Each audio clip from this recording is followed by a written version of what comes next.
देखिए, इंडिया के अंदर देखा जाए तो कई सारे ऐसे सेक्टर्स हैं जिनमें आने वाला 5 साल 10 साल में बहुत अच्छा ग्रोथ पोटेंशियल है। यहाँ पर मैं इंडिया की बात कर रहा हूँ, लेकिन 4 सेक्टर्स इंडिया के अंदर ऐसे हैं जिनमें आने वाला 5 साल 10 साल में बहुत ही अच्छा ग्रोथ देखने को मिलेगा। जैसे कि डिफेंस सेक्टर हो गया, एआई का सेक्टर हो गया, रिन्यूएबल एनर्जी का सेक्टर हो गया, ईवी का सेक्टर हो गया। खास करके ये 4 सेक्टर्स ऐसे सेक्टर्स हैं जिनमें बहुत ही अच्छा ग्रोथ देखने को मिलेगा। लेकिन मेरा सवाल यहाँ पर यह है कि इन चारों सेक्टर में सबसे ज़्यादा हाई लेवल का ग्रोथ कहाँ पर देखने को मिल सकता है? इसके बारे में आप क्या सोचते हैं वो तो मैं नहीं बता सकता, आप हमें कमेंट सेक्शन में कमेंट करके ज़रूर बताइएगा। लेकिन मुझे ऐसा लगता है कि इन चारों सेक्टर्स में से एक सेक्टर ऐसा है जिनमें सबसे ज़्यादा ग्रोथ देखने को मिलेगा, और वो सेक्टर है डिफेंस सेक्टर। देखिए, यहाँ पर गौर से सुनिएगा, मैंने क्या बोला है कि चारों सेक्टर्स में से सबसे ज़्यादा ग्रोथ देखने को मिलेगा डिफेंस सेक्टर में। अब सबसे ज़्यादा ग्रोथ का क्या मतलब है,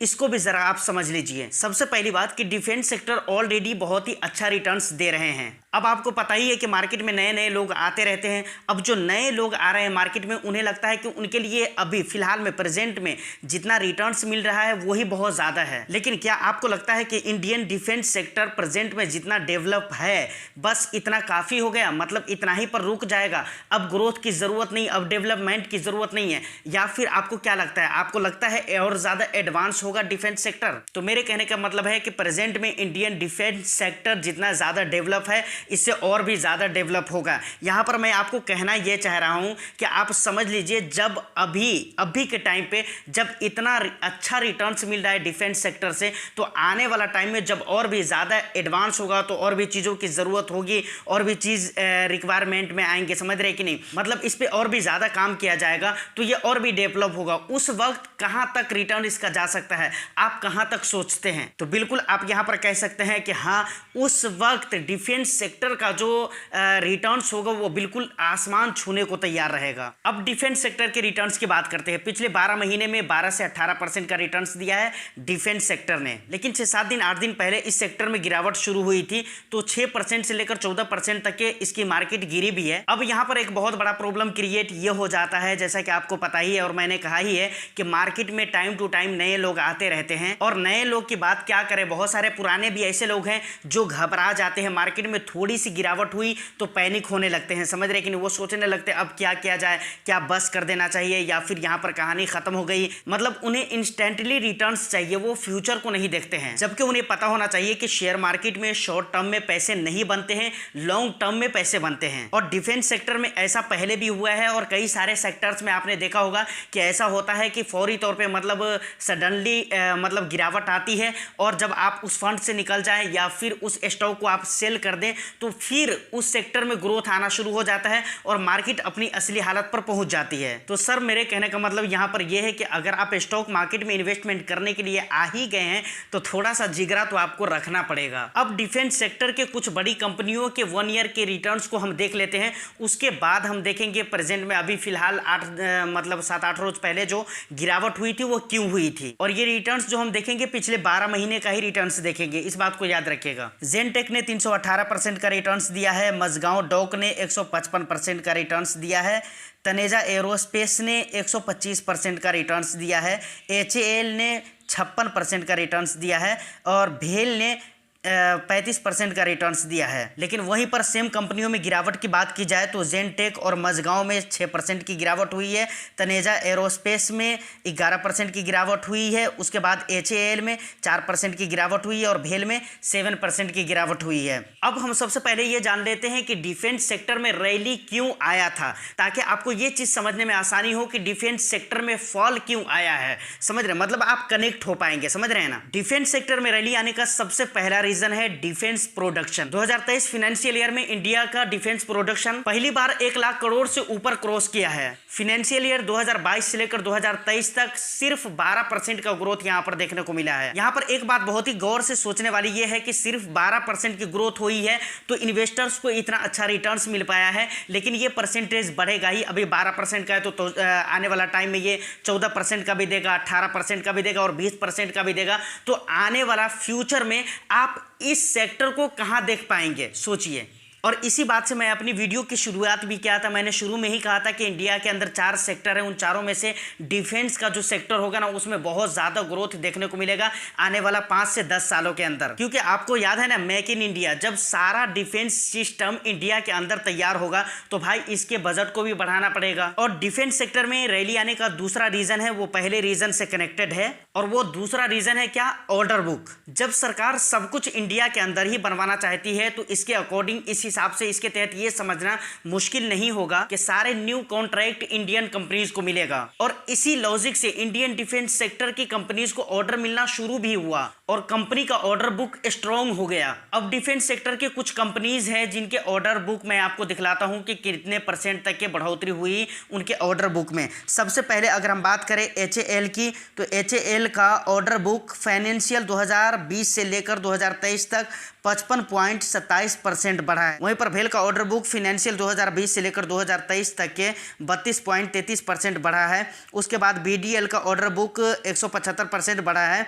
जेनटेक का ऑर्डर बुक 629% बढ़ा है। वहीं पर MTAR का ऑर्डर बुक 6.95% बढ़ा है। Almost all defence stocks have given good returns in the last 5 years. Defence stock में रैली आने का एक और भी बहुत बड़ा रीजन है, और इस रीजन को समझना बहुत ही जरूरी है। बहुत कम ऐसी वीडियो मिलेगी, आप ढूंढ कर देख लीजिए यूट्यूब पर। मुझे नहीं लगता है कि 2-3 वीडियो से ज्यादा आपको मिलेगी, और वो भी मुश्किल से मिलेगी 2-3 वीडियो जो बुक टू बिल रेशियो के ऊपर बनाई गई होगी। समझ रहे हैं ना? मतलब डिफेंस सेक्टर में रैली आने का जो तीसरा रीजन है वो क्या है? Book to bill ratio. अब ये बुक टू बिल रेशियो क्या होता है, इस नए टर्म के बारे में हम आपको जरूर समझाएंगे। देखिए, बुक टू बिल रेशियो ये बताता है कि कंपनी के पास जो ऑर्डर आ रहा है उनमें से कितने ऑर्डर कंपनी कंप्लीट कर पा रही है और कितना कंप्लीट नहीं कर पा रही है। इसका फॉर्मूला होता है order receive divided by order shift. Book to bill ratio को आप 3 तरीके से समझ सकते हैं। हम कोशिश करेंगे कि एक एग्जांपल के जरिए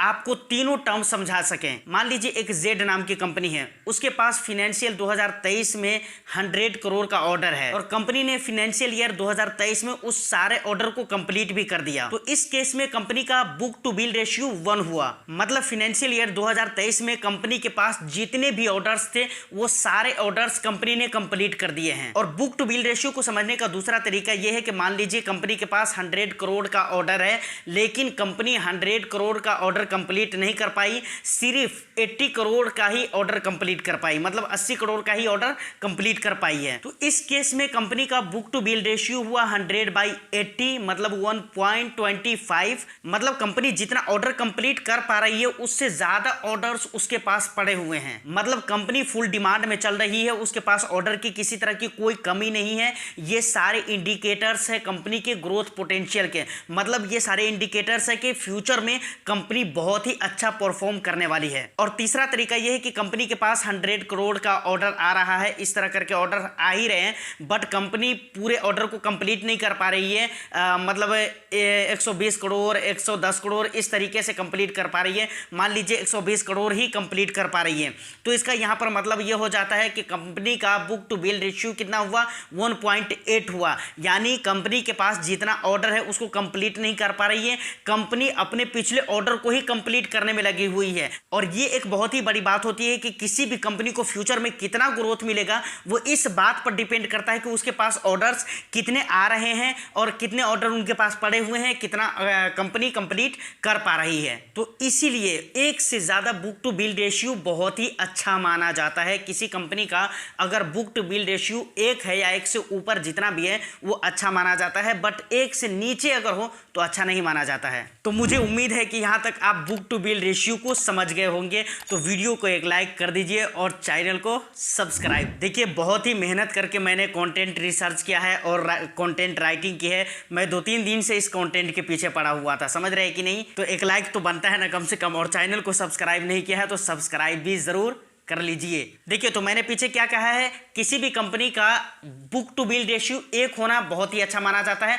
मतलब 1 हो या 1 से ऊपर हो बहुत अच्छा माना जाता है, समझ रहे कि नहीं, एक से नीचे खराब माना जाता है। अब कुछ डिफेंस सेक्टर की कंपनीज को हम देख लेते हैं कि उनके बुक टू बिल रेशियोज क्या हैं। सबसे पहले अगर बात करें एचएएल की, तो एचएएल का बुक टू बिल रेशियो है 3.4। उसके बाद भेल की अगर बुक टू बिल रेशियो की बात करें तो 3.42 है। उसके बाद बीडीएल के अगर बुक टू बिल रेशियो की बात करें तो 5.51 है।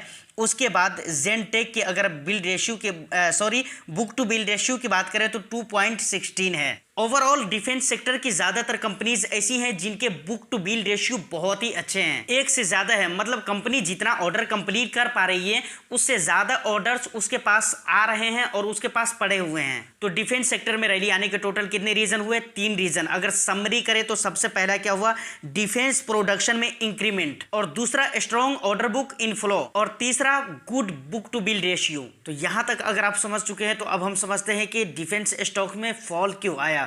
देखिए मेरे हिसाब से डिफेंस स्टॉक्स में फॉल आने के 2 रीजन हैं। सबसे पहला वैल्यूएशन, लगातार डिफेंस स्टॉक में रैली की वजह से कई डिफेंस स्टॉक काफी ओवर वैल्यूड प्राइस हो चुके हैं। जैसे भेल का पीजी रेशियो चल रहा है 1.99%, मतलब अपने ग्रोथ रेट से ज्यादा प्राइस पर ट्रेड कर रहा है। जबकि भारत डायनेमिक का पीजी रेशियो नेगेटिव में चल रहा है, क्योंकि जून 2023 में ऑपरेटिंग प्रॉफिट नेगेटिव में था, मतलब लॉस में था। जेंटेक का पीई रेशियो है 87.4 और इंडस्ट्री का पीजी रेशियो है 36.41। MTAR का पीजी रेशियो है 0.93।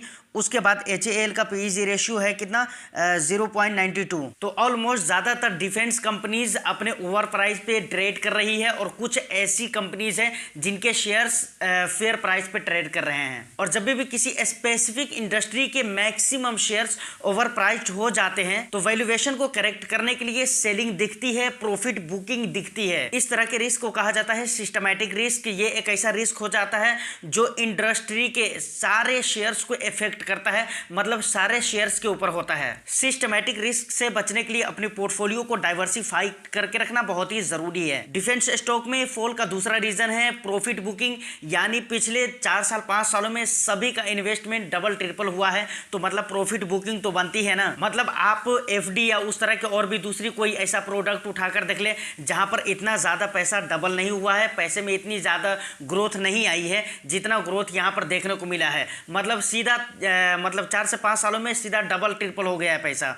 तो लोग तो प्रॉफिट बुकिंग करेंगे ही करेंगे। अब सबसे बड़ा सवाल ये आता है कि प्रेजेंट में डिफेंस स्टॉक के साथ हमें क्या करना चाहिए, मतलब फ्यूचर के लिए रखना चाहिए, इसका फ्यूचर अच्छा है भी या नहीं, या फिर अभी के टाइम पे इसे सेल कर देना चाहिए। तो देखिए इसका जवाब ऑलरेडी मैं आपको बहुत ही डिटेल्स में पीछे दे चुका हूं कि आने वाला जो फ्यूचर है डिफेंस सेक्टर का फ्यूचर बहुत ही ब्राइट है, तो इसमें आप बने रह सकते हैं। अगर आपने अभी इन्वेस्टमेंट किया है और अभी कुछ ही दिनों में गिरावट शुरू हो गई है तो दिक्कत वाली बात नहीं है। लॉन्ग टर्म में मतलब आने वाला 4 से 5 सालों के बाद 10 सालों के बाद इसका फ्यूचर बहुत ही हार्ड होने वाला है, और साफ साफ आपको क्लियर इसका विजन साल से 2 साल में नजर आने वाला है। तो फाइनली आज के इस वीडियो में इतना ही। उम्मीद करता हूं कि वीडियो आपको अच्छी लगी हो।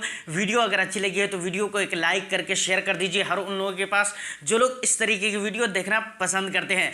और चैनल को अगर फर्स्ट टाइम विजिट कर रहे हैं, सब्सक्राइब नहीं किया है तो ज़रूर सब्सक्राइब कर लीजिए। मैं फिर मिलता हूं नेक्स्ट वीडियो में, जब तक के लिए all the best. Thank you for watching.